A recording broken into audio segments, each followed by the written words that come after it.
Ang Pilipinas ngayon. Narito na ang pinakamainit na mga balita na nakalap sa bawat sulok ng bansa. Ihahatid sa bawat Pilipino saan man kayo sa mundo. Ang Pilipinas ngayon. Pakinggan ang bawat kaganapan sa bawat lalawigan. Ito ang Pilipinas ngayon.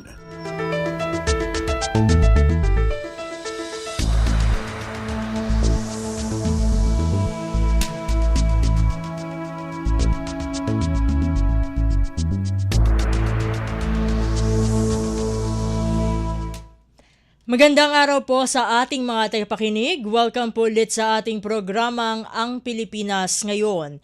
Ito po ang inyong lingkod, Steph Vicente. Samahan niyo po ako sa kabuuan ng ating palatuntunan. Tulad ng dati, mapakikinggan po ang ulat ng ating mga kapatid na himpilan sa probinsya, ang ating mga segmentong balitang negosyo at kalakalan, balitang sports at balitang artista, maging ang ilan sa mga pangunahing balita mula naman dito sa ating bansa. Yan po sa kabuuan ng ating palatuntunan, ang Pilipinas ngayon. Mga kaganapan sa Kamaynilaan at mga kalapit na lalawigan dito sa Ang Pilipinas Ngayon. Bago tayo magtungo sa ating balitaan ay makakasama muna natin ang Pag-ibig Fund dahil alam naman natin na isa sa pinakamalaking pangarap ng marami sa ating mga kababayan ang magkaroon ng sariling bahay. Ngunit sa gitna ng patuloy na pagtaas ng presyo ng bilihin at gastusin, gaano nga ba kaabot kamay ang pagkakaroon ng isang disenteng tahanan? Sa pinakahuling ulat ng Pag-ibig Fund, umabot na sa mahigit 32 billion pesos ang inilabas silang home loans sa unang bahagi pa lamang ito ng 2026, patunay na mas marami ng Pilipino, lalo na ang mula sa low-income sector, ang nagkakaroon ng pagkakataong makapagpatayo o makabili ng sariling bahay. Malaki rin ang itinaas ng socialized housing loans na layong tulungan ang mga pamilyang higit na nangangailangan. Kaugnay nito, ipinagmalaki ng ating pamahalaan na bahagi ito ng Expanded Pambansang Pabahay para sa Pilipino o 4PH program ng Administrasyong Marcos. At kaugnay ng lahat ng ito ay makakasama na po natin ngayon ang Vice President ng Public and Member Relations Group ng Pag-ibig Fund, walang iba kundi si Ginoong Jack Jacinto Jr. VP Jacinto, welcome po sa Ang Pilipinas Ngayon. Si Steph Vicente po ito ng Radyo Pilipinas World Service. Magandang hapon, Steph, at magandang hapon po sa lahat ng nanonood at nakikinig po sa programa po natin ngayon. Maraming salamat, VP Jacinto, sa pagsama niyo po dito sa ating programang Ang Pilipinas Ngayon. So ito na nga po, nakapagtala ang Pag-ibig Fund ng 9% pagtaas sa home loan releases po sa unang quarter pa lamang po ito ng 2026. Ano po yung mga masasabing key factors sa likod po ng pagtaas na ito?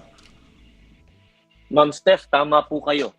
Tama po kayo na ngayong unang 3 buwan ng taon ay higit pong tumaas yung pong naipahiram ng Pag-ibig Fund sa ilalim po ng ating housing loan program. Tulad po ng inyong nabanggit, umabot po sa halos 33 billion pesos na halaga ng pautang para sa pabahay ang ating naaprubahan at na-release sa ating mga miyembro.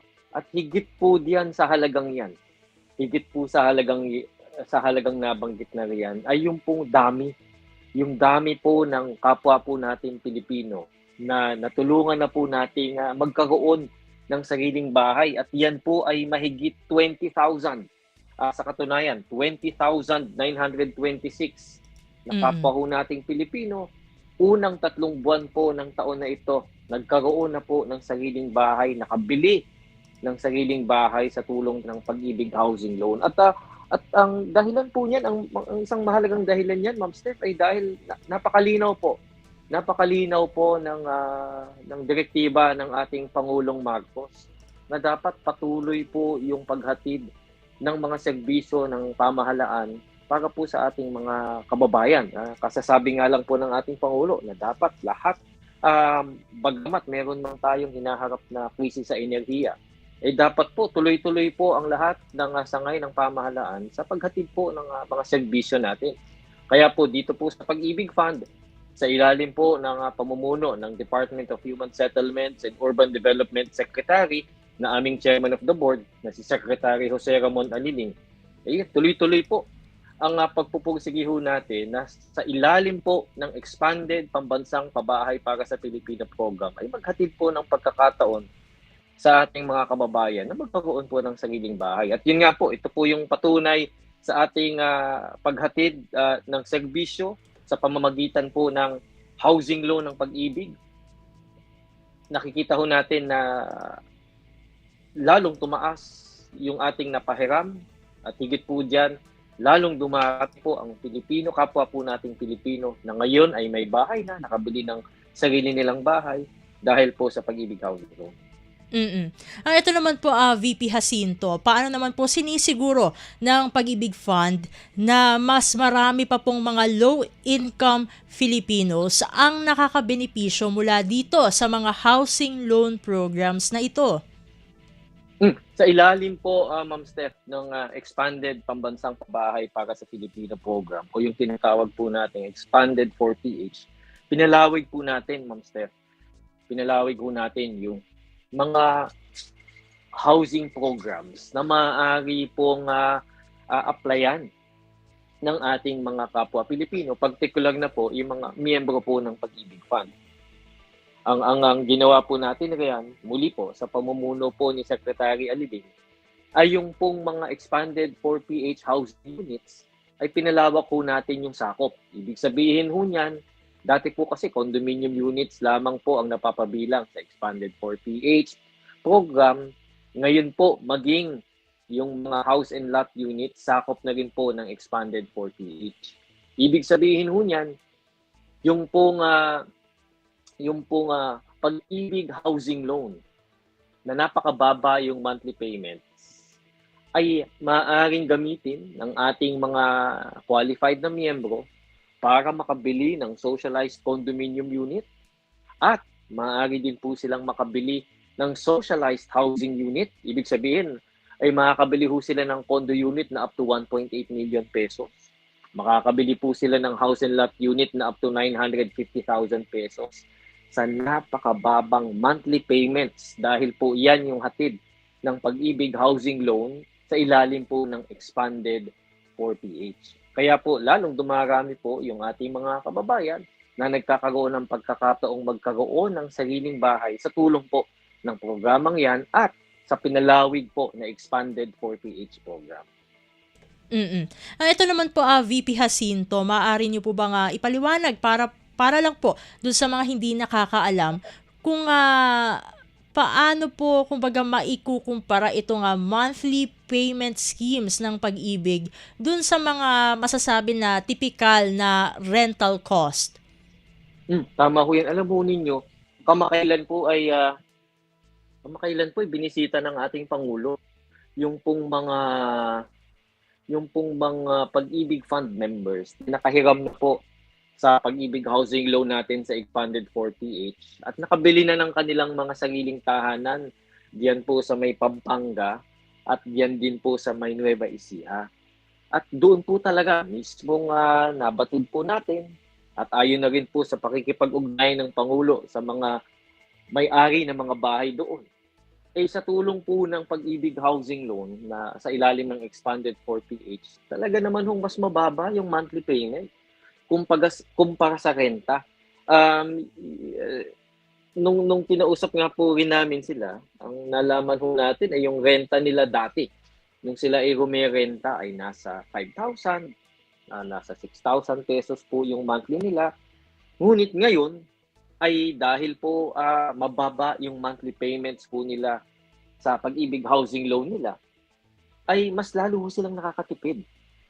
Sa katunayan, yung pong mga na-interview natin, yung kanilang monthly payments ay nasa around 2,000, 2,500 pesos. Muli po, ito ay dahil sa pag-ibig housing loan sa ilalim ng expanded 4PH program na may 3% na subsidized rate. At dahil po dun sa subsidized rate na yun, ayun po, yung kanilang monthly payment sa kanilang loan sa unang taon nasa around 2,000, 2,500. Unti-unti po yung tumataas. Ngunit kapag ho ito'y kinumpara natin sa renta, higit pa rin pong mas mababa. At maliban ho doon, yung pong kanilang ibinabayad ay napupunta po sa isang property na mapapasa kanila po. No? Sila na po yung may-ari ng kanilang mga tinitirhan.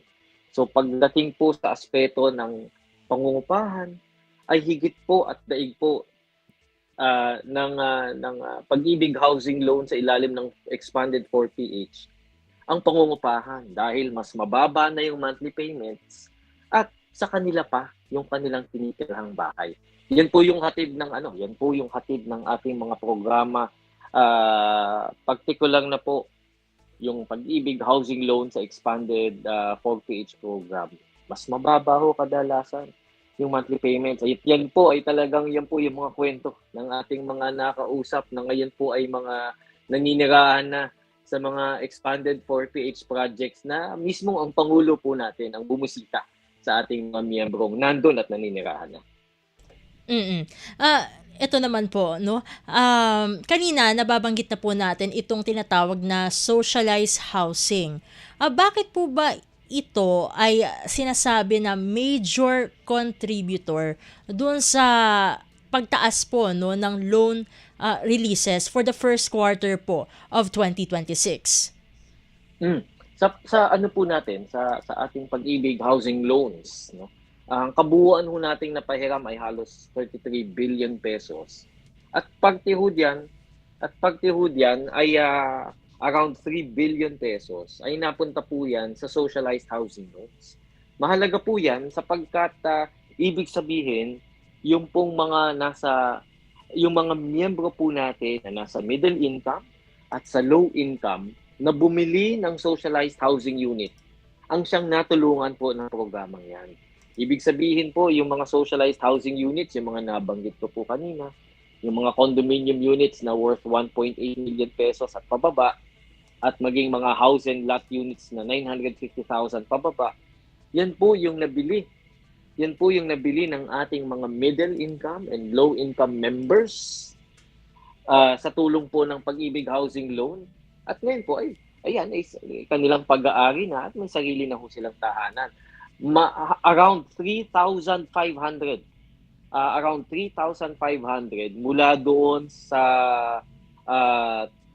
mahigit 20,000 housing loan borrowers sa unang 3 buwan ng taon ang napapabilang po sa segment na ito.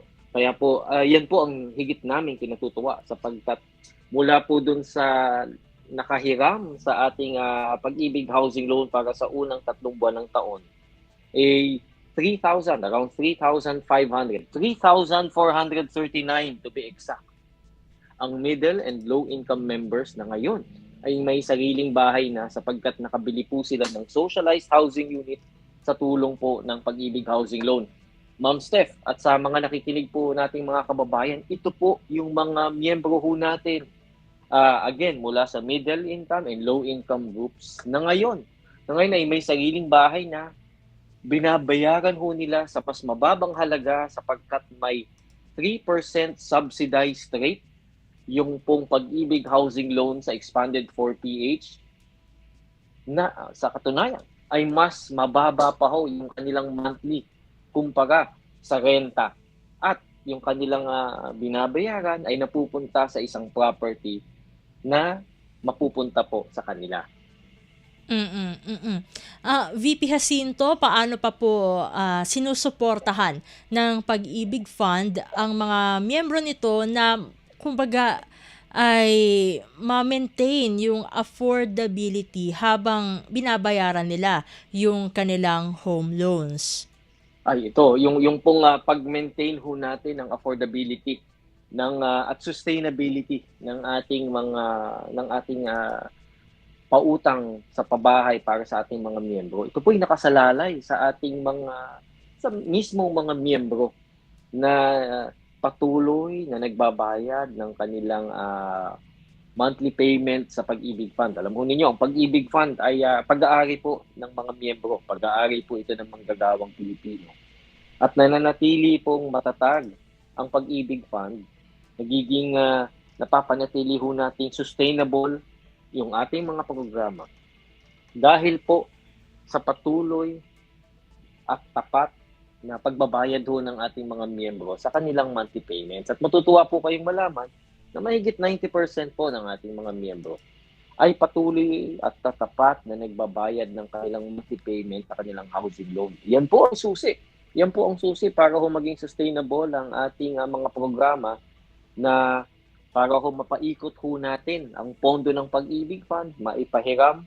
Yung naipahiram po natin sa ating mga miyembro ay kanilang binabayaran ng tama at tapat. At dahil po naibabalik po at nagbabayad po sila ng tama at tapat, ay meron pa ho tayong pondong muling maaaring magamit para po naman mapakinabangan at maipahiram sa iba pang miyembro. So yan po yung susi talaga dyan at kami nagpapasalamat sa tiwala ng ating mga miyembro, ng ating mga housing loan borrowers na tama, na patuloy, na tama at tapat ang pagbabayad nila sa kanilang Pag-ibig housing loan sapagkat ito po yung susi para mapanatili po nating affordable, matatag at sustainable yung ating mga programa sa Pag-ibig. Paano naman po nakikipag-collaborate pa ang Pag-ibig Fund sa Department of Human Settlements and Urban Development o DSUD upang mas mapalawak po ang access to housing? Isa po ang Pag-ibig Fund sa mga ahensyang napapabilang po sa ilalim ng Department of Human Settlements and Urban Development. Muli po sa pangunguna at sa liderato ni Secretary Aliling. At kasama po diyan sa Expanded 4PH, kasama po sa papel na ginagampanan ng Pag-ibig Fund sa Expanded 4PH, ang paghatid ng mga financing programs, mga pautang para po sa ating mga miyembro at pati na rin po para sa mga developers upang sila po ay magkaroon po ng pondo o dagdag na pondo para makapagpatayo ng mga housing projects, socialized housing projects sa ilalim po ng Expanded 4PH para po lalong mas marami pong mga bahay ang maaaring pagpilian ng ating mga miyembro.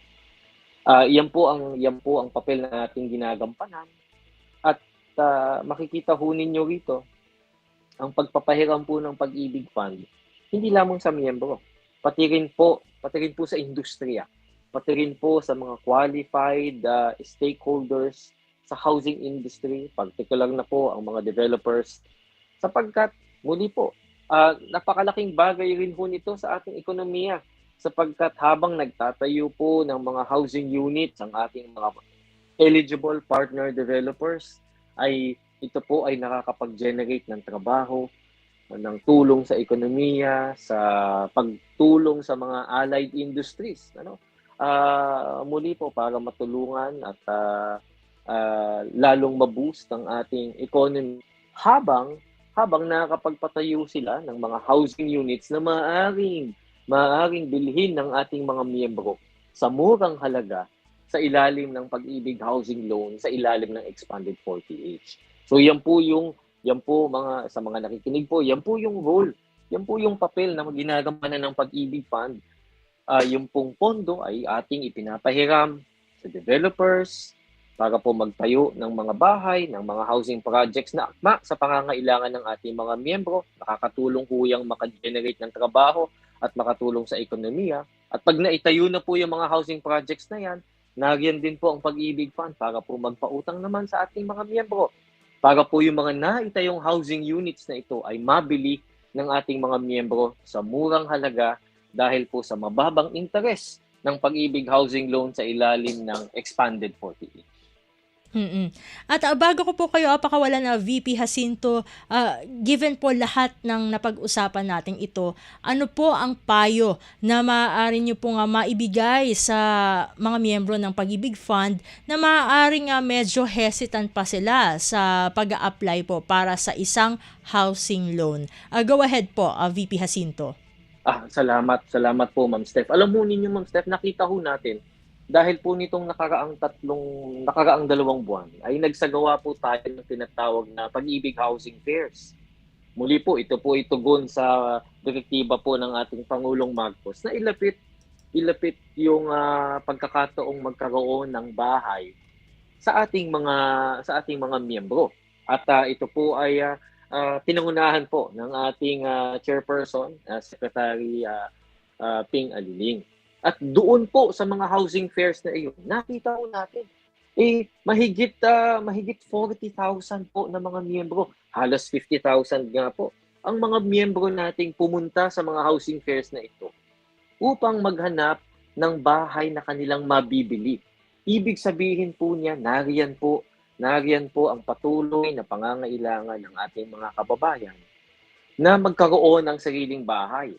At kaya po hindi po tumitigil ang ating Pangulo na paalalahanan at idirekta kami po sa Pag-ibig Fund na bigyan ng pagkakataon ng mga miyembro natin, ng mga kapwa Pilipino natin na magkaroon ng sariling bahay. At dahil po diyan sa ating mga miyembro na naghahanap at balak bumili ng kanilang sariling bahay, narito po ang Pag-ibig Fund. Nariyan po ang Pag-ibig Housing Loan sa ilalim ng Expanded 4PH na mababa po ang interest, mababa po ang monthly, kadalasan mas mababa pa ho sa renta para po kayo ay magkaroon ng sariling bahay. So ituloy niyo lamang po ang inyong pangarap na magkaroon ng sariling bahay sapagkat ito po ay kaya po ninyong matupad sa tulong po ng Pag-ibig Housing Loan sa ilalim ng Expanded 4PH program. At sa mga balak pong mag-apply o magtanong tungkol po sa Pag-ibig Housing Loan, Ma'am Steph, bukas po ang aming mga tanggapan at bukas po ang aming mga linya. Maaari po kayong tumawag sa amin. 8724-4244. Maaari din po kayong pumunta sa aming Facebook page at maaari po kayo dyan ay mag-send ng private message. At maaari din niyo po kaming i-chat sa pamamagitan po ng aming website. Yan po ay handa po kami para po kayo ay tulungang magkaroon ng sariling bahay na mura ang monthly payments muli po sa tulong ng Pag-ibig Housing Loan sa ilalim ng Expanded 4PH. With that, maraming salamat po VP Jacinto sa muling pagsama niyo po dito sa programang Ang Pilipinas Ngayon. Sa ulitin po, God bless po at mabuhay po kayo. Maraming salamat, Ma'am Steph, at magandang araw din po sa inyo. At ating nakasama dito sa Ang Pilipinas Ngayon ang Vice President ng Public and Member Relations Group ng Pag-ibig Fund, walang iba kundi si Ginoong Jack Jacinto Jr. At tayo dadako na sa ating balitaan. Sa mahalagang balita, Pangulong Ferdinand R. Marcos Jr. at kapwa ASEAN leaders, prioridad na mapag-usapan sa 48th ASEAN Summit ang patungkol sa seguridad sa pagkain at enerhiya sa harap ng pagsisikap na mabawasan ang impact o epekto ng sigalot sa gitnang silangan. Ang detalye ng balita ihahatid sa atin ni Alvin Baltazar. Ipinahayag ni Pangulong Ferdinand R. Marcos Jr. na isa sa mga pangunahin nilang matatalakay ng kapwa niya ASEAN leaders sa 48th ASEAN Summit ang hinggil sa energy at food security. Ayon sa Pangulo, kanyang pangungunahan sa summit ang talakayan na sa sentro sa kung paano mapapatatag ang supply ng enerhiya at kung paano mapapabilis ang energy diversification o mga paraan sa pinagkukunan ng enerhiya. Ito'y sa gitna ng pagsisikap na mabawasan ang epekto ng external shocks dulot ng nagpapatuloy pa ding tensyon sa gitnang silangan. At bilang summit chair, sinabi ng Pangulo na isusulong niya rin ang pagpapalakas ng seguridad sa pagkain sa rehiyon at pagpapanatili ng malayang daloy ng mga pangunahing kalakal.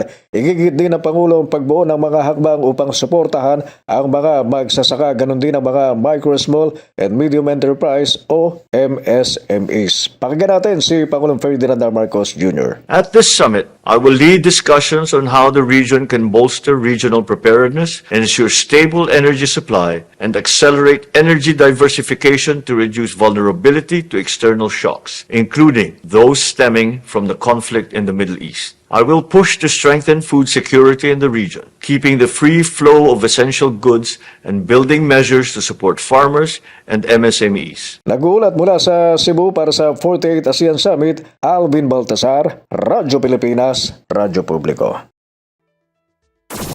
Kumpleto, detalyadong balitaan, di papahuli sa mahahalagang kaganapan. Kamustahin ang inang bayan, ang Pilipinas ngayon.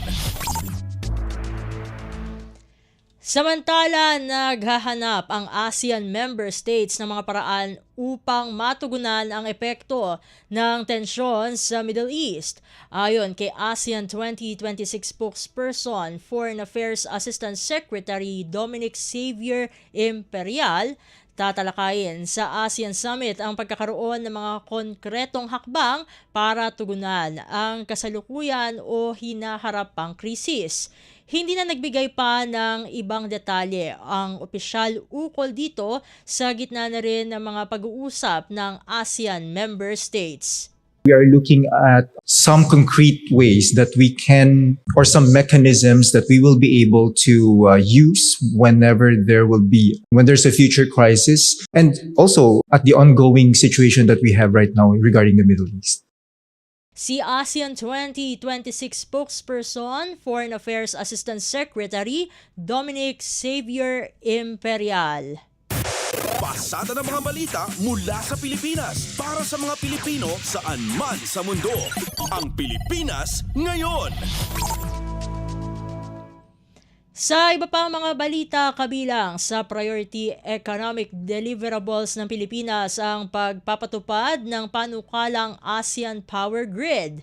Ayon kay Trade Undersecretary Alan Gepti, layo nitong palakasin ang regional energy security at katatagan sa gitna ng global uncertainties tulad na lamang ng epekto ng nangyayaring Middle East tensions. Giit pa nito, mahalaga ang pagpapalakas ng regional energy connectivity para mabawasan ang vulnerability at matiyak ang long-term energy stability. This basically will lay down the framework, both legal, technical, and even the policy aspect of this to ensure and also pave the way for the connectivity in cross-border trade of electricity through submarine power cable. Tinatrabaho rin ng ASEAN ang pagsasapinal sa ASEAN-Canada Free Trade Agreement para palawakin ang trade networks at magbukas ng bagong economic opportunities sa ASEAN member states. Kabilang pa sa priority deliverables ang pagtataguyod ng digital trade, pagpapalakas ng pamumuhunan sa green at high-growth sectors at pag-advance sa sustainable agriculture systems. We have an economic deliverable on regenerative and resilient agriculture systems. So this means that we have to embrace smart agriculture, educate our farmers to use methods that would enhance productivity in the agriculture sector. Si Trade Undersecretary Alan Gepti. Kumpleto, detalyadong balitaan, di papahuli sa mahahalagang kaganapan. Kamustahin ang inang bayan, ang Pilipinas ngayon. Samantala, inaasahan ng Department of Trade and Industry o DTI na maisa sa katuparan sa 48th ASEAN Summit ang pagtatatag ng Regional Center para sa Micro, Small, and Medium Enterprises o MSMEs. Dito pagsasama-samahin ang mga programa, proyekto at inisyatibo na susuporta sa mga maliliit na negosyo sa Asia.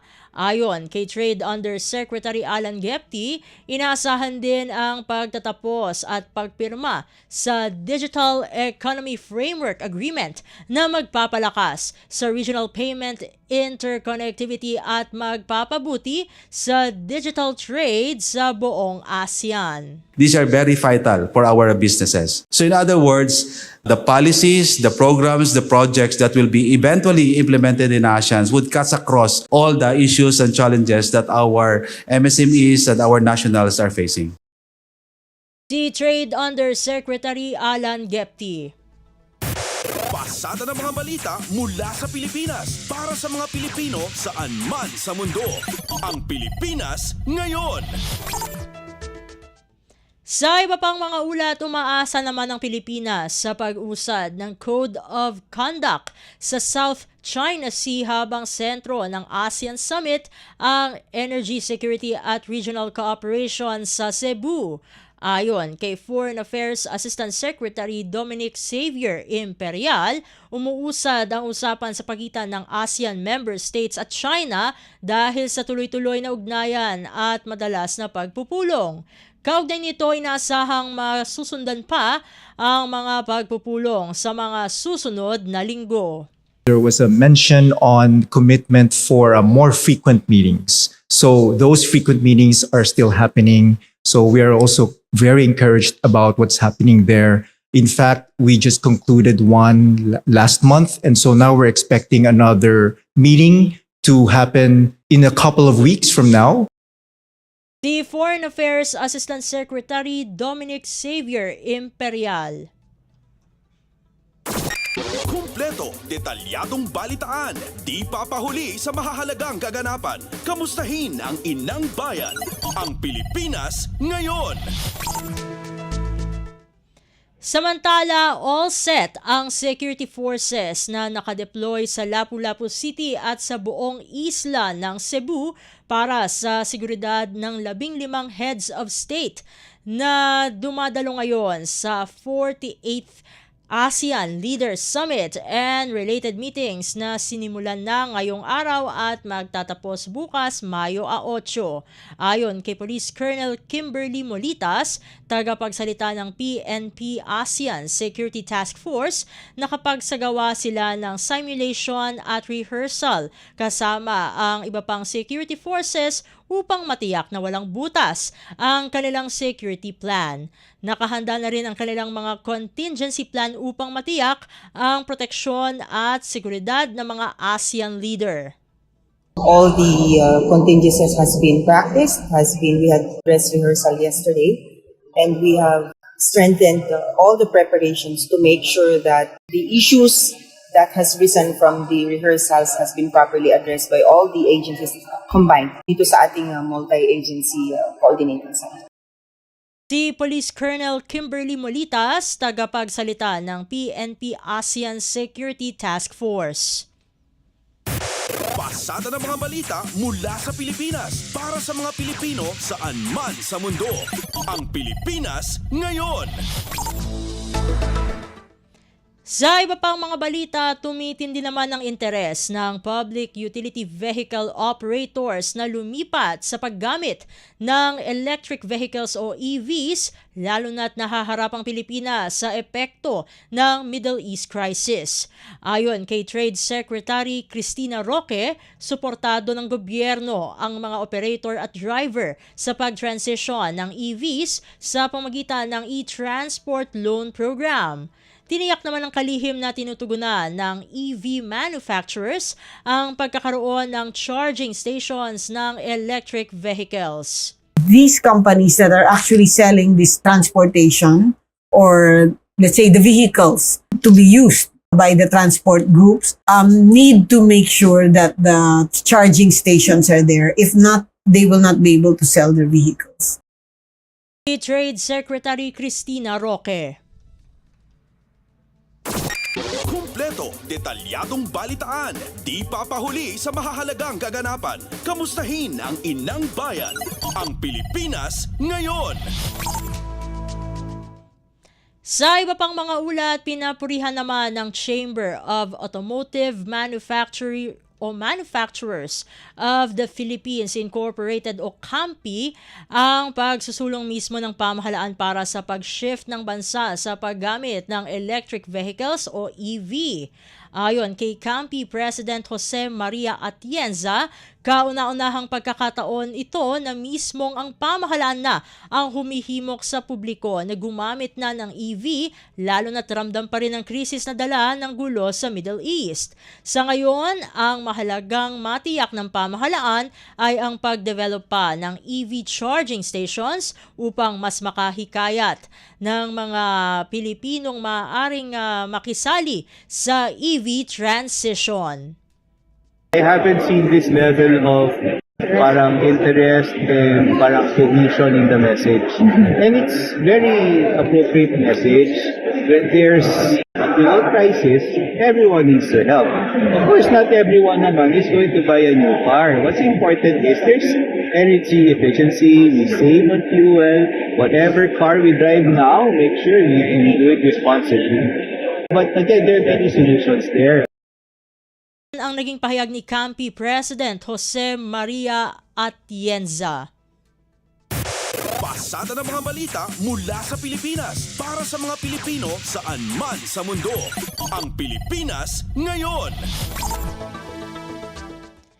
Samantala, ilang House leaders kumpiyansa na sapat ang boto para sa impeachment ni Vice President Sara Duterte. Ang kabang ulat ihahatid naman sa atin ni Melanie Valdos Reyes. Nagpahayag ng kumpiyansa ang ilang lider ng Kamara na makakamit ang kinakailangang boto upang maipasa ang impeachment laban kay Vice President Sara Duterte. Ayon kay Deputy Speaker Ronaldo Puno, posibleng makuha ang 1/3 o 106 na mambabatas na kailangan upang maipasa ang Articles of Impeachment, lalo na't inaasahan ang suporta mula sa Partido Lakas CMD. Sa pagtaya ng House Leader, aabot sa hindi bababa sa 180 ang kabuang boto mula sa 318 na bilang ng mga mambabatas. Narito ang pahayag ni Deputy Speaker Ronaldo Puno. Tignan natin yung Lakas ha. Lakas is still the biggest party. And Lakas is the father party of this impeachment complaint. So siguro halos lahat, ang tingin ko sa Lakas, will vote for impeachment. Kung ipagsama mo yung boto ng Lakas lang at ng 55 na bumoto sa committee, you will already get your 106. So, what are the odds? Pumupusta ka sa karera ng kabayo, panalo na siguro itong kabayong ito kasi 106 lang ang kailangan. And even the most elementary of counting will bring you to that number very easily. Ang tanong is whether marami ba? And I think that is what the leadership is trying to do now. Is they're trying to bring it to a number that shows that at least a majority of the House is in favor of this trial being sent of this impeachment complaints being sent to the Senate. Samantala, nagpahayag din ng kumpiyansa si Senior Deputy Majority Leader at Iloilo Representative Lawrence Defensor na makakakuha ng sapat na boto ang Kamara batay sa lakas ng ebidensya. Nilinaw rin niya na ang boto ng Kamara ay hindi pagdedesisyon ng pagkakasala kundi isang mandatong konstitusyonal upang matukoy kung may sapat na batayan upang dalhin ng kaso sa paglilitis sa Senado. Sa ngayon, hawak na ng lahat ng miyembro ng Kamara ang Committee Report No. 261 at inaasahang pagbobotohan ito sa plenaryo sa May 11. Para sa Bagong Pilipinas, Melanie Valdos Reyes, Radyo Pilipinas, Radyo Publiko. Pasada ng mga balita mula sa Pilipinas para sa mga Pilipino saan man sa mundo. Ang Pilipinas ngayon. Sa kaunay na balita, Senado may posibilidad pang hindi mag-convene bilang impeachment court. Yan ay ayon kay Senador Ping Lacson. Ang detalye ng balita ihahatid naman sa atin ni Nympha Asuncion. May posibilidad pa rin hindi mag-convene ang Senado bilang isang impeachment court para litisin ang impeachment case laban kay Vice President Sara Duterte, ayon yan kay Senate President Pro Tempore Ping Lacson. Sinabi ni Lacson na batay sa konstitusyon, dapat ay otomatikong mag-convene ang Senado bilang impeachment court kapag iniakyat na sa kanila ng Kamara ang Articles of Impeachment. Pero inaasahan at pinaghahandaan niya nilang may mga kasamaan silang magwa-question ng basihan ng pag-convene ng impeachment court. Pinaliwanag ng Senador na kapag may kontra, pagbobotohan ito ng mga senador. Sakaling manalo sa botohan ang mga tutol, posibleng hindi mag-convene ang impeachment court. Binigyang diin ni Lacson na posible pa itong pagbotohan dahil ang pagdedesisyon na mag-convene bilang impeachment court ay ang Senado ay gagawin nila bilang mga senador pa at hindi pa bilang mga hukom ng impeachment court. Aminado naman ang senador na kung sakali ay maaaring muling umakyat sa Korte Suprema ang usaping ito. Narito ang bahagi ng pahayag ni Senator Ping. Kung hindi pa convene yung impeachment court, we will rule as a Senate. Di ba? Hindi pa impeachment court eh. So Senate yung mag-rule as a body kung magko-convene ba kami o hindi. It's not the impeachment court who will decide by a vote of majority kung magko-convene kasi hindi pa nga naka-convene. Senate pa lang. So pwede may magdala ng case sa Supreme Court. Mag-rule ng Supreme Court, kailangan mag-convene kayo. Or hindi. Depende. Sila yung final arbiter. Remember, they're not dealing with the impeachment court yet. They're dealing with the Senate. Mula Senado para sa Bagong Pilipinas, Ninfa Asuncion, Radyo Pilipinas, Radyo Publiko. Kumpleto, detalyadong balitaan, di papahuli sa mahahalagang kaganapan. Kamustahin ang inang bayan, ang Pilipinas ngayon. Sa iba pang mga ulat, hindi na lamang simpleng bilateral military exercise ng Pilipinas at Estados Unidos ang taunang balikatan exercises kundi isa na itong multilateral exercise ngayon. Ito ay dahil sa paglahok ng mga bansang Japan, Canada, France, Australia at New Zealand sa nasabing pagsasanay. Sa programang Front and Center ng Radyo Pilipinas World Service, ipinunto ng international studies expert na si Professor Renato De Castro ang mga pagbabago sa anyo ng pagsasanay sa pagitan ng Pilipinas at Amerika dahil sa pagsama ng ibang mga bansa kabilang na ang Japan. Ani De Castro, kapansin-pansin na rin ang aktibong pakikilahok ng Japan sa balikatan bunga ng mga kaganapang nangyayari sa Indo-Pacific region. Sa pamagitan aniya ng sama-samang pagsasanay ay napipigilan nito ang anumang inkursyon o paglusob ng isang aggressor na bansa sa rehiyon. Yes, it is a multilateral exercise by the fact that you have the participation of 5 other countries transforming it. And of course, just looking at the nature of the exercises. So we're also seeing really the development of the alliance into what we call the integrated deterrence. That you have, of course, the combined military capabilities of 7 countries primarily aimed to develop deterrence against, of course, a possible aggressor in the Indo-Pacific region. Yeah. Okay, got it. Ni International Studies expert Professor Renato De Castro. Pasada ng mga balita mula sa Pilipinas para sa mga Pilipino saan man sa mundo. Ang Pilipinas ngayon. At iyan ang mga may init na kaganapan para sa araw na ito. Samantala, didiretso na tayo sa bugso ng ating mga regional news. Balita mula sa lalawigan sa bawat rehiyon ng ating bayan. Dito sa Ang Pilipinas Ngayon. Dadako muna tayo sa rehiyon ng Luzon.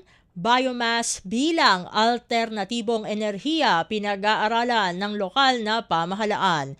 Ang kabungulat ihahatid sa atin ni Jude Pitpitan mula sa Lawag. Kalikagom ti lokal gobyerno diti syudad ti Lawag amadaan ti alternatibo pagalan ti enerhiya kang ranan ti enerhiya nga gapo iti basura. Kuna ni Mayor James Brian Alcid aday ti makagapo at ti direksyon ti sanitary landfill ket iti panangitandudo ti biomass. Lupay kasta inlawlawag ni Alcid anasken nga agbati diti syudad ti Lawag ti 30% ti mapataod nga enerhiya dagiti investors tapno bumaba ti presyo ti kuryente para kadagiti umili. Makagapo kuna ni Alcid nga dadalan ken makisarita da iti Ilocos Norte Electric Cooperative kan iti National Grid Corporation of the Philippines tapno pumayso daytoy a kalikagom. Suporta dayta ti lokal gobyerno ti kalikagom ni President Ferdinand R. Marcos Jr.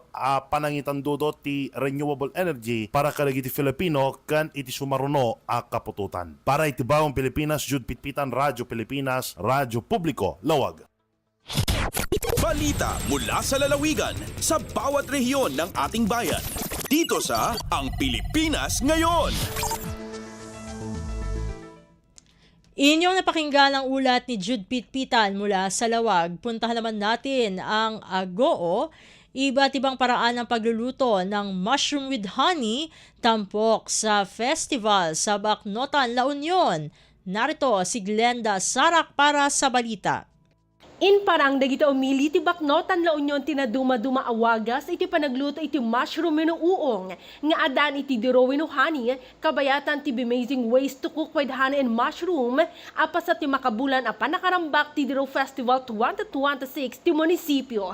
Itaatawan nakipartisipar iti pasalip ti mother and child tandem ken inpakita dati kabailanda iti panagluto. Sigon kini Mayor Divine Fontanilla pinili dati mother and child tandem kas partisipantes tapno maitandudo ti linangan ti ina ken ti anak kas tamutan at tapno maadaan iti panawan iti tunggal maysa. Inlawlawag ti mayor nga agtultuloy iti panangitandudo ti munisipyo iti Diro gaputara ito iti pampanakal da a one town one product kas tamutan iti mushroom kas maysa kariti kang runan a produkto dagiti manalon ijay baknotan kanayunan itraytoy na angay ti Vendors Got Talent kas panang pabilad ken panang suportar kadagiti stakeholders ti baknotan public market.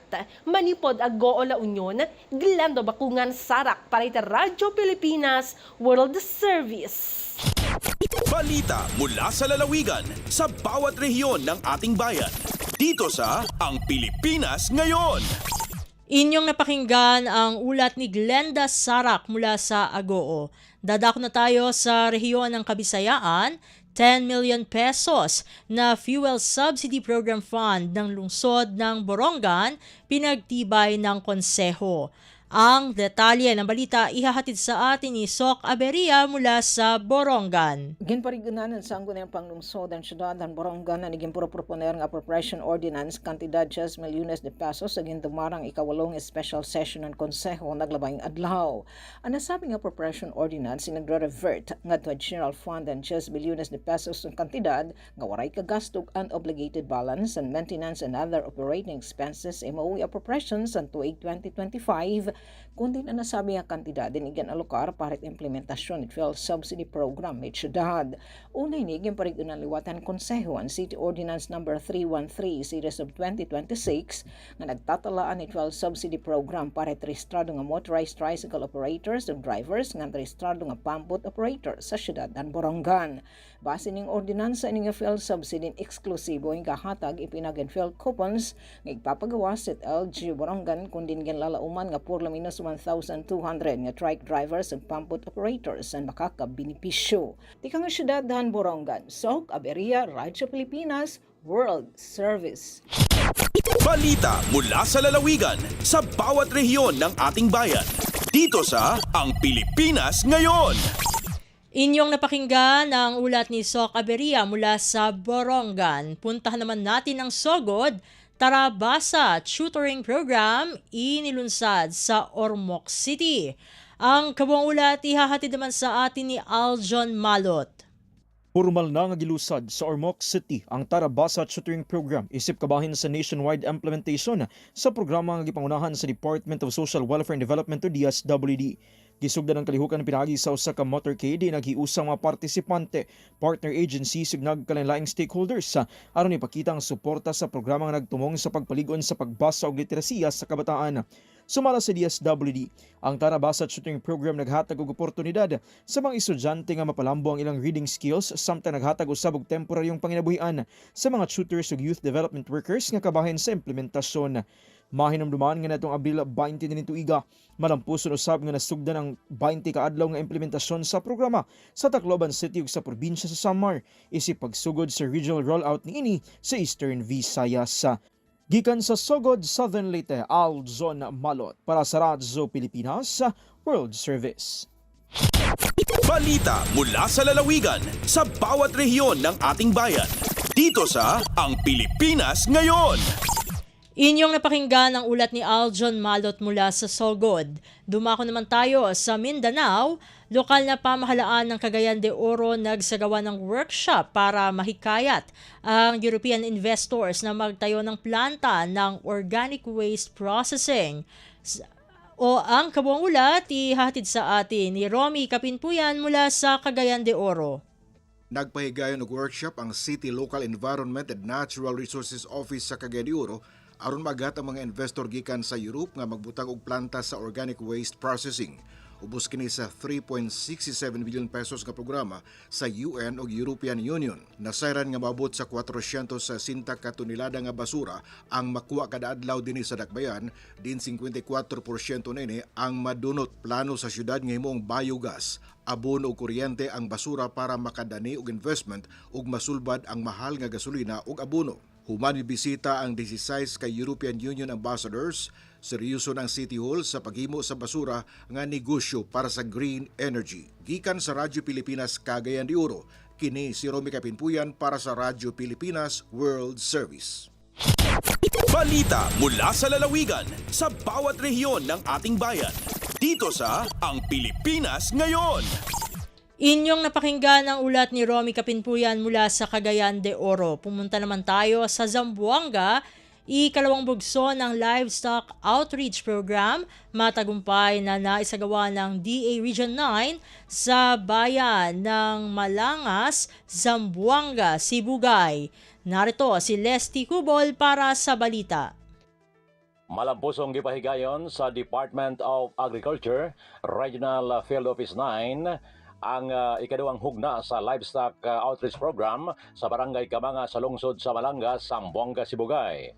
Mukapin sa usagatos sa Kamanga Maguma, gikan sa nagkadayang mga barangay sa lungsod sa Malangas o kasikbit ka mga lugar ang naka-avail sa nakalanlaing serbisyo nga gitunol sa mga veterinaryo sama sa pagpangpurga, pagpanghatag og mga bitamina, pagtambal sa mga samad sa binuhing hayop o pagpambakuna batok sa rabies. Nang hatag usab ang DA9 og nagadayang matang sa information, education and communication materials kabahin sa hustong pagatiman sa mga hayop.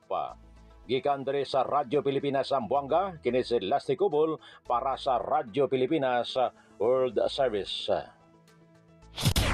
Balita mula sa lalawigan sa bawat rehiyon ng ating bayan. Dito sa Ang Pilipinas Ngayon. Inyong napakinggan ang ulat ni Lesty Cubol mula sa Zamboanga. Pumunta naman tayo sa Butuan. DSWD at DSUD Caraga nagpulong upang palawakin ang oportunidad sa pabahay ng mga benepisyaryo ng 4Ps. Narito naman ang balitang hatid sa atin ni Dayanara Hake. Aron mahatagan og dugang kahigayunan sa pabahay ang mga benepisyaryo sa Pantawid Pamilyang Pilipino Program kon 4Ps sa rehiyon sa Caraga, nagpahigayon og usa ka panagtigom ang Department of Social Welfare and Development kun DSWD Field Office Caraga uban sa Department of Human Settlements and Urban Development kun DSUD Caraga. Gihimo ang panagtigom adlawng Martes, Mayo 5 sa opisina sa DSUD Caraga sa J. Rosales Avenue, siyudad sa Butuan, diin gihisgutan ang nagkalain-laing programa sa pabahay, lakipang expanded pambansang pabahay para sa Pilipino kon E4PH ug uban pang mga inisyatiba sa gobyerno. Sumala sa mga partisipante, gisentro sa diskusyon ang implementasyon sa Joint Memorandum Circular 2025-001 tali sa DSWD ug DSUD nga nagtumong sa pagpasayon sa pag-access sa mga benepisyaryo sa 4Ps ngadto sa programa sa pabahay sa gobyerno. Gilauman nga pinaagi niini nga panagtigom, mas mapalapdan pa ang kolaborasyon sa duha ka ahensya aron matubag ang panginahanglan sa disenteng puy-anan sa mga pamilyang benepisyaryo sa rehiyon. Para sa Bagong Pilipinas, Dayanara Hake, Radyo Pilipinas, Radyo Publiko, Butuan. Balita mula sa lalawigan sa bawat rehiyon ng ating bayan. Dito sa Ang Pilipinas Ngayon. Inyong napakinggan ang ulat ni Dayanara Hake mula sa Butuan. Dadako naman tayo sa Iligan, 2 menor de edad na iligtas sa Anti-Online Child Exploitation Operation sa Iligan City. Ang detalye ng balita ihahatid naman sa atin ni Sheriff Timhar Habib Majid. Nailigtas ng Iligan City Police Office ang 2 menor de edad matapos ang isinagawang entrapment at rescue operation laban sa online sexual abuse at exploitation of children o OSA-X sa Barangay Santa Elena. Ayon sa City Police Office, isang 25 anyos na babae ang inaresto dahil sa umano'y paggamit ng online platforms para pagsamantalahan ang mga bata kapalit ng pera. at pagpapakalat ng malalaswang materyales. Sa investigasyon, natunton ng mga autoridad ang hinihinalang iligal na gawain ng sospek, kaya agad nagsagawa ng operasyon ng Task Force Against OSAIC kasama ang iba't ibang law enforcement agencies at social welfare offices. Na-recover sa suspect ang isang cellphone at identification card na sasailalim sa forensic examination bilang ebidensya sa kasong paglabag sa Anti-OSAIC Act, Anti-Trafficking in Persons Act at Special Protection of Children Against Abuse, Exploitation and Discrimination Act. Kasunod ng follow-up operation, natuntun at nailigtas ang 2 batang babae na 3 at 12 anyos sa Linamon, Lanao del Norte. Agad silang dinala sa City Social Welfare and Development Center sa Iligan para sa psychosocial care at proteksyon.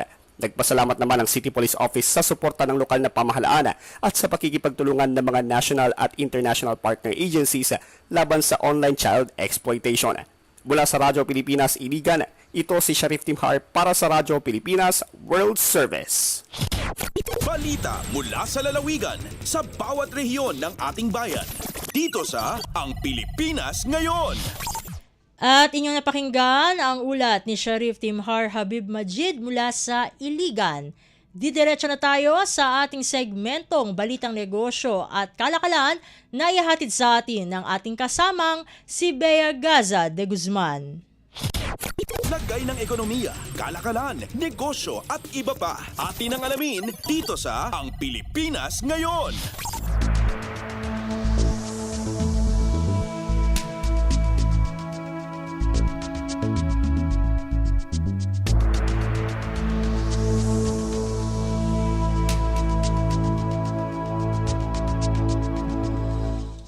Magandang araw, narito ang ating balitang negosyo at kalakalan. Nangako ang Administrasyong Marcos Jr. na paiigtingin ang mga programa para sa seguridad sa trabaho at proteksyong panlipunan sa gitna ng mga hamong pang-ekonomiya ayon sa Department of Economy, Planning and Development o DepDev. Sa inilabas na ulat ng Philippine Statistics Authority o PSA, bumaba ang unemployment rate sa bansa tungong 5% nitong March mula sa 5.1% noong February. Gayunpaman, mas mataas ito kumpara sa 3.9% na naitala noong March taong 2025. Ayon kay National Statistician Dennis Mapa, nasa 49.7 milyon ang bilang ng mga Pilipinong may trabaho sa kasalukuyan, habang bumaba ang bilang ng mga walang trabaho sa 2.58 milyon mula sa 2.66 milyon noong nakaraang buwan. Binigyang diin ni DepDev Secretary Arsenio Balisacan na tututukan ng pamahalaan ang job skills matching at reskilling para sa mga manggagawa, lalo na ang mga nawala ng hanap buhay dahil sa nagpapatuloy na tensyon sa Middle East. Sa paghahambing sa ibang bansa sa Asia, mas mababa ang unemployment rate ng Pilipinas kumpara sa China na 5.4% at India 5.1%. Ngunit mas mataas naman kung itatabi sa Malaysia, 2.9% at Vietnam, 2.2%. Samantala, bumaba rin ang underemployment rate sa 12.3% ngayong buwan ng Marso, mas mababa kumpara sa 13.4% sa kaparehong buwan noong nakaraang taon. Lagay ng ekonomiya, kalakalan, negosyo at iba pa. Atin ang alamin dito sa Ang Pilipinas Ngayon. Binigyan diin ng Department of Trade and Industry o DTI ang kahalagahan ng mas malalim na integrasyon sa rehiyon upang maprotektahan ang ekonomiya laban sa mga banta ng pandaigdigang kawalan ng katiyakan. Sa isang pulong balitaan sa ika-48 ASEAN Summit, sinabi ni Trade Undersecretary Alan Kepti na hindi sapat ang pagkilos ng isang bansa lamang para harapin ang mga hamon sa mundo. Ayon kay Kepti, ang ASEAN ay isang komunidad na coordinated, responsive at forward-looking. Nagbibigay anya ang pagbubuklod ng 11 bansa sa ilalim ng bloc na mas malawak na oportunidad para sa mga negosyante, magsasaka at mga micro, small and Medium Enterprises o MSMEs. Paliwanag ni Yepti, hindi lamang mga abstract na ideya ang mahakbang na ito bagkus mga araw-araw na bentahe na nagmumula sa kooperasyon sa rehiyon. Dagdag pa ng opisyal, mas nagiging krusyal ang papel ng ASEAN sa gitna ng mga krisis gaya ng nagpapatuloy na tensyon sa Middle East na nakakaapekto sa pandaigdigang kalakalan. Pagbabanggit pa nito, pinili rin ang Cebu bilang host ng summit dahil sa estratehikong lokasyon nito bilang isang mahalagang logistics at economic hub sa bansa. Lagay ng ekonomiya, kalakalan, negosyo at iba pa. Atin ang alamin dito sa Ang Pilipinas Ngayon.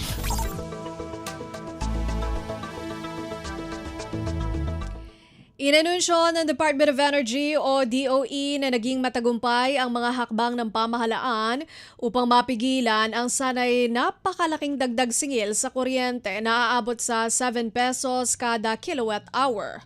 Ayon sa DOE, ang mabilis na interbensyon bunsod ng banta ng tumataas na presyo ng langis dahil sa nagpapatuloy na tensyon sa Middle East. Sa halip na umasa lamang sa mga panukalang may kinalaman sa buwis, isinusulong ng DOE ang mga direktang solusyon sa presyo ng kuryente. Isa na rito ang pagpapatibay sa Priority Dispatch Policy. Sa ilalim ng polisiyang ito, binibigyang prioridad sa Wholesale Electricity Spot Market o WESM ang mga planta ng renewable energy gaya ng solar, wind at run-of-river hydro. Sa pamamagitan nito, nababawasan ang pagdedepende ng bansa sa imported na petrolyo at naiiwasan ang biglaang pagtaas ng presyo ng merkado.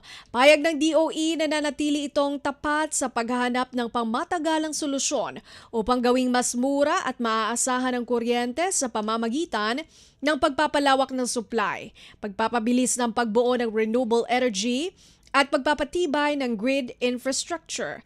Kabahagi pa rin ang hakbang na ito ng mas malawak na pagsisikap ng gobyerno na protektahan ang mga consumer mula sa epekto ng pandaigdigang krisis sa enerhiya. Lagay ng ekonomiya, kalakalan, negosyo at iba pa. Atin ang alamin dito sa Ang Pilipinas Ngayon. Umakyat sa panibagong record high na 18.49 trillion pesos ang kabuuang utang ng pamahalaan ng Pilipinas hanggang nitong katapusan ng Marso ayon sa datos na inilabas ng Bureau of the Treasury o BTR. Tumaas ang utang ng bansa ng 328.4 billion pesos o 1.8% kumpara sa 18.16 trillion pesos na naitala noong katapusan ng Pebrero. Ang paghina ng halaga ng piso laban sa dolyar ang patuloy na paghihiram ng pondo sa loob ng bansa ang itinuturong pangunahing dahilan ng paglobo nito. Nananatiling pinakamalaki ang bahagi ng domestic debt o utang sa loob ng bansa na nasa 12.53 trillion pesos o 67.8% ng kabuuang utang. Tumaas ito ng 0.4% dahil sa paglalabas ng mga government security at ang dagdag na 8.7 billion pesos dulot ng paghina naman ng piso sa mga foreign currency denominated domestic debt. Mas ramdam ang epekto ng paghina ng palitan sa external debt o utang sa labas ng bansa na lumundag ng 4.8% tungong 5.95 trillion pesos. Isinara ng piso ang buwan ng Marso sa halagang 60 pesos 678 centavos kada US dollar. Mas mababa kumpara sa 57 pesos 639 centavos noong buwan ng Pebrero. Ang depreciation o pagbaba ng halaga ng piso na 3 pesos 39 centavos ay nagdagdag agad ng 299.5 billion pesos sa halaga ng mga obligasyon sa labas ng bansa. Umakyat din ang government guaranteed obligations sa 381 peso o 381.4 billion pesos. Tumaas ng 0.4% mula noong buwan ng Pebrero at mula noong Disyembre taong 2025, lumawak na ang guaranteed debt ng bansa ng kabuuang 10.7%. Sa kabila ng pagtaas ng utang, tiniyak ng kawanihan na patuloy ang maiangat ng pamamahala sa pondo upang matiyak ang katatagan ng ekonomiya ng Pilipinas. Lagay ng ekonomiya, kalakalan, negosyo at iba pa. Atin ang alamin dito sa Ang Pilipinas Ngayon. Narito na ang palitan ng piso kontra sa ibang mga salapi ngayong araw, Mayo 7, taong 2026. Ang United States dollar nasa 61 pesos 38 centavos, Japan yen 39 centavos, Singapore dollar 48 pesos 41 centavos, South Korea won 4 centavos, China yuan 9 pesos 1 centavos. Ang Hong Kong dollar, 7 pesos 83 centavos. United Kingdom pound, 83 pesos 44 centavos. European Monetary Union euro, 72 pesos 14 centavos. Canada dollar, 45 pesos 3 centavos. At Saudi Arabia rial, 16 pesos 36 centavos. Lagay ng ekonomiya, kalakalan, negosyo at iba pa. Atin ang alamin dito sa Ang Pilipinas Ngayon. At yan po ang ating balitang negosyo at kalakalan. Ito po si Bea Gaza de Guzman para sa Radyo Pilipinas World Service. Antabayanan po ang pagbabalita ng balitang pampalakasan mula naman kay Erwin Peñano. Magpapaalala muna ang himpilan.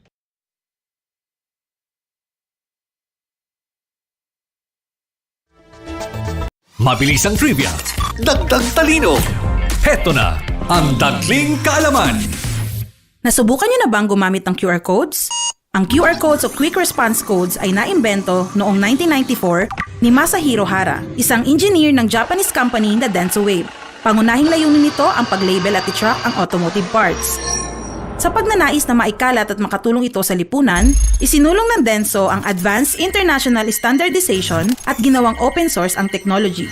At ngayon, ito ay ginagamit na sa lahat, mula sa mobile payments hanggang sa restaurants, event tickets at authentication system. Kaunting kaalaman na malaking dagdag talino. Abangan muli ang susunod na Dagling Kaalaman. Updates at pinakahuling mga usapin sa mundo ng palakasan. Atin ang pakinggan dito sa Ang Pilipinas Ngayon.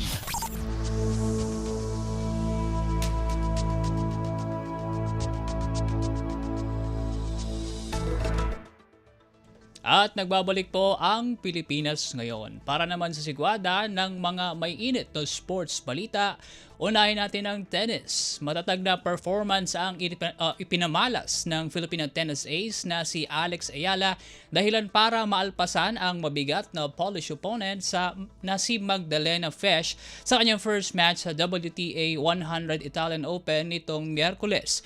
Matapos ang impresibong opening set win 6-0, tila nawala sa momentum ang 20-year-old player pagsapit ng ikalawang frame, kaya naman nakatsyempo si Fesch at naglathala ng 3-6 victory.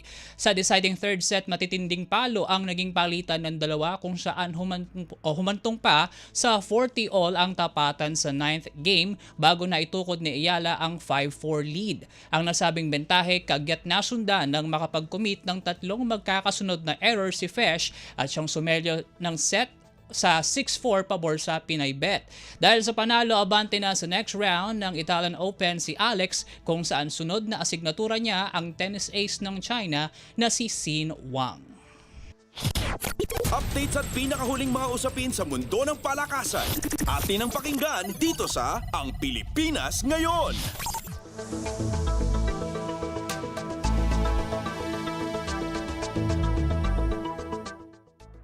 Mula tennis, lipat naman tayo sa basketball.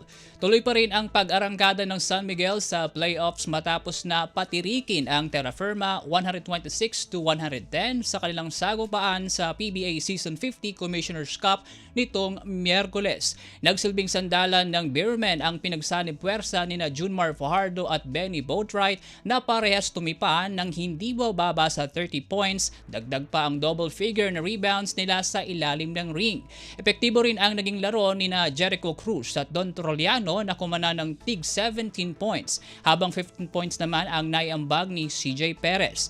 Dahil sa panalo na ilatag ng SMB ang magandang posisyon sa playoffs, tangan ang 6-5 records, bagay na nagpatindig sa kanilang hanay sa 5th seed kaagaw ang TNT, Magnolia at Phoenix. Samantala magandang exit naman ang ipinamalas ng Macau matapos na apulahin ang siklab ng Fuel Masters 105-98 sa kanilang bukod na match-up sa liga nito ring Miyerkules. Kung tutusin ay nakalamang pa ang Phoenix sa last 5 minutes ng final frame 93-92, ngunit hindi nagpatinag ang guest team para i-establisa ang panalo sa last game nito sa Commissioner's Cup. Nanguna sa opensa ng Black Knights si Jenning Leung gamit ang PBA career high na 32 points, habang 21 points naman ang naipon ni Ramon Cao. Magandang performance din ang iniwan ni Tony Mitchell matapos na mag-imprenta ito ng double-double mula sa kanyang 13 points at 22 rebounds. Sa panig naman ng Fuel Masters, nagsilbing frontliner si Ken Tuffin buwat sa kanyang 27 points, habang 20 points, 22 rebounds at 8 assists ang idinulot ni Jonathan Williams sa team. Sa kabila ng panalo, persado pa rin mag-exit sa contention ang Macau dahil sa 9 losses na natamo nito sa kabuang 12 games. Updates at pinakahuling mga usapin sa mundo ng palakasan. Atin ang pakinggan dito sa Ang Pilipinas Ngayon.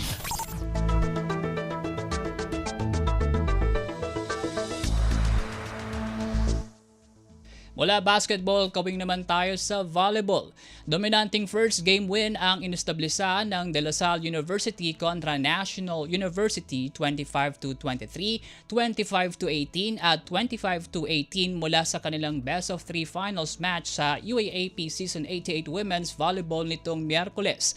Sa kabila ng early advantage ng Lady Bulldogs sa opening set, 8-14, nagawang mabaliktad ng Lady Spikers ang timpla pabor sa kanilang hanay buwat sa pinagsamang effort ni na Angel Canino at Shane Riterta.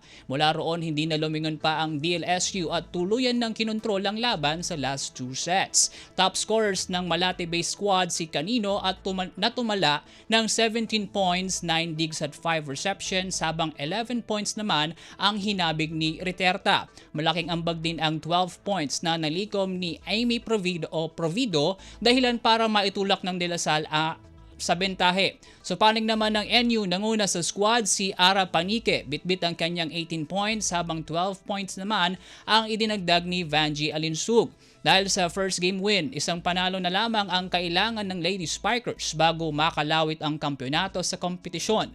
Muling magpapangbuno ang dalawang team sa Sabado, Mayo 9 para sa Game 2 ng Final Series. Updates at pinakahuling mga usapin sa mundo ng palakasan.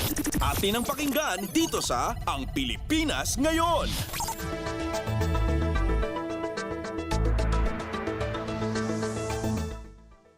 May kinalaman pa rin sa volleyball, tiniyak ng Strong Group Athletics o SGA ang suporta nito sa National Women's Volleyball Team, partikular sa mga lalahukan nitong international tourney sa hinaharap.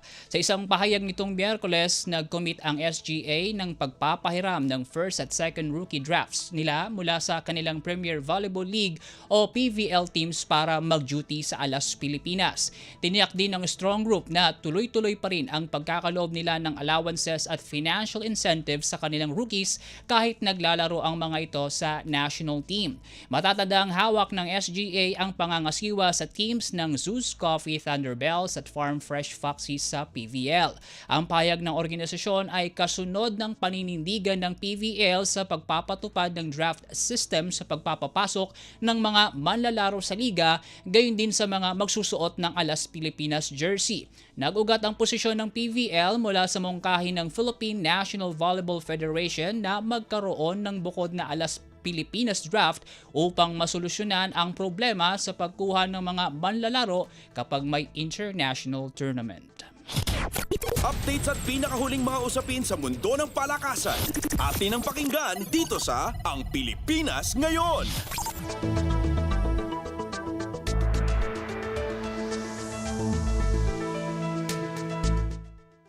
At yan po mga balitang aming nakalap sa larangan ng palakasan. Para sa Radyo Pilipinas World Service, ako po muli si Win Peñano. Samantala, Antabayanan ang mga bagong chika sa mundo ng showbiz, tampok sa Balitang Artista segment ni Mama JT sa pagbabalik po na ang Pilipinas ngayon, bakalipas lamang po ang ilang paalala.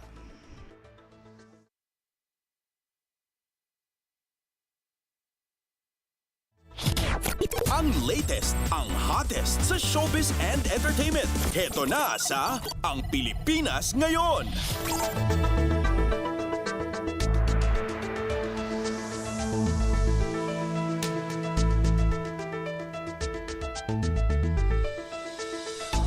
Magandang araw sa ating mga chismoso at chismosang nag-aabang ng mga trending na balita sa mundo ng showbiz. Eto na ang ratsyada ng ating mga chika. Kinilala ng Senado ang P-pop girl group na BINI sa pamagitan ng isang Senate resolution matapos silang maging kauna-unahang P-pop girl group na nagtanghal sa Coachella Valley Music and Arts Festival nitong Abril sa California sa Amerika. Ayon kay Senator Bam Aquino, malaking karangalan daw o ito para sa Pilipinas dahil ipinakita ng grupo ang talento at galing ng mga Pilipino sa international stage. Pinuri rin ni Senator Aquino ang paggamit ng BINI ng mga elementong Pilipino sa kanilang performance ng kantang pantropiko, kabilang ang costumes, musika at choreography. Pati ang pagpapakilala nila gamit ang kani-kanilang katutubong wika. Dumalo ang 8 miyembro ng BINI na sina Aya, Colette, Maloy, Gwen, Stacy, Mika, Joanna at Sheena sa plenary session ng aprobahan ang Senate Resolution number 370. At sa kanilang Coachella performance noong April 10 at 17, itinanghal ng BINI ang ilan sa kanilang mga hit songs tulad ng Shaggy, Salamin Salamin at Karera. At sa ikalawang weekend, nagpakita sila ng bagong outfits, updated set list at mas pinalawak na performance sa Mojave stage. Nagtapos ang kanilang performance sa pagpapakita ng watawat ng Pilipinas habang binibigkas ng kanilang leader na si Joanna ang linyang mabuhay ang musikang Pilipino na mas lalong ikinatuwa ng audience. Ang latest, ang hottest sa showbiz and entertainment. Heto na sa Ang Pilipinas Ngayon.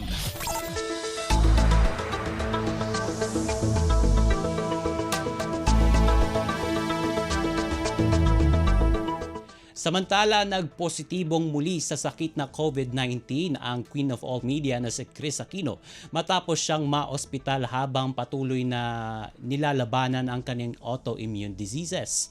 Nagkaroon si Kris ng lagnat, matinding ubo at panghihina matapos ang kanyang chemotherapy treatment. Ibinahagi niya sa kanyang Instagram ang resulta ng kanyang antigen test na nagkumpirmang may COVID siyang muli. Ayon kay Kris, nahirapan nga siyang makatulog dahil sa walang tigil na pag-ubo at sinabi rin niyang nagkasakit siya matapos makasama ang anak niyang si Josh. Nagpost din siya ng larawan habang tinuturukan ng gamot at ginamit ang kantang Never Say Never ng singer na si Justin Bieber bilang simbolo na hindi siya susuko sa kanyang pinagdaraanan. Ang latest, ang hottest sa showbiz and entertainment. Heto na sa Ang Pilipinas Ngayon.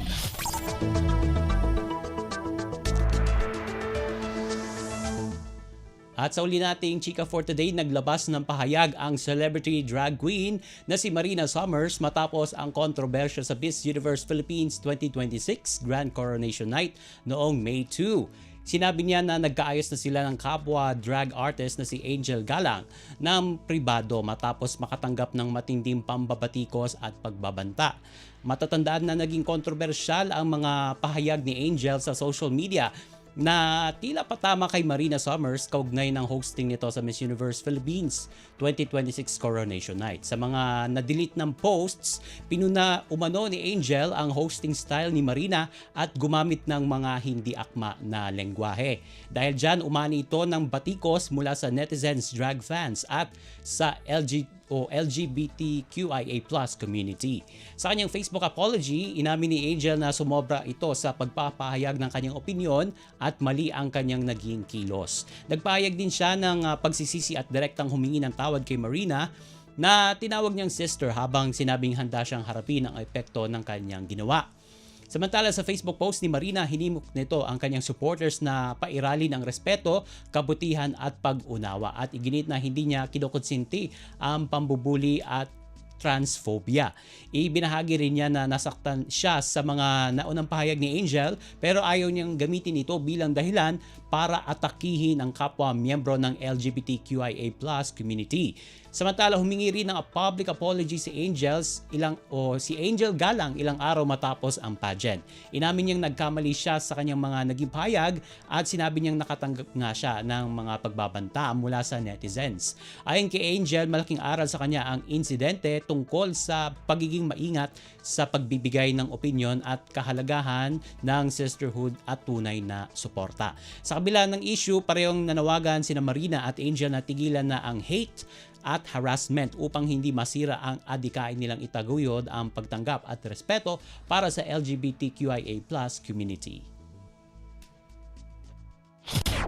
Ang latest, ang hottest sa showbiz and entertainment. Heto na sa Ang Pilipinas Ngayon. At wala na po tayong sapat na oras para sa ating balitang artista. Maraming salamat po mga kachismis sa pakikinig sa aking mga chika for today. Ako po si Mama JT para sa Radyo Pilipinas World Service. Nagbabalik na po si Steph Vicente.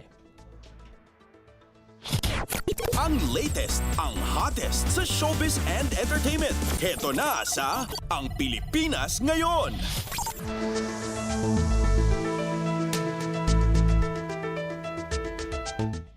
At yan po ang ating balitang artista para sa araw na ito. Dito na po nagtatapos ang ating palatuntunan para sa araw na ito. Maraming salamat sa ating mga tagapakinig dito sa programang Ang Pilipinas Ngayon. Ito po muli ang inyong lingkod, Steph Vicente. Mabuhay po tayong mga Pilipino. At yan ang Pilipinas Ngayon.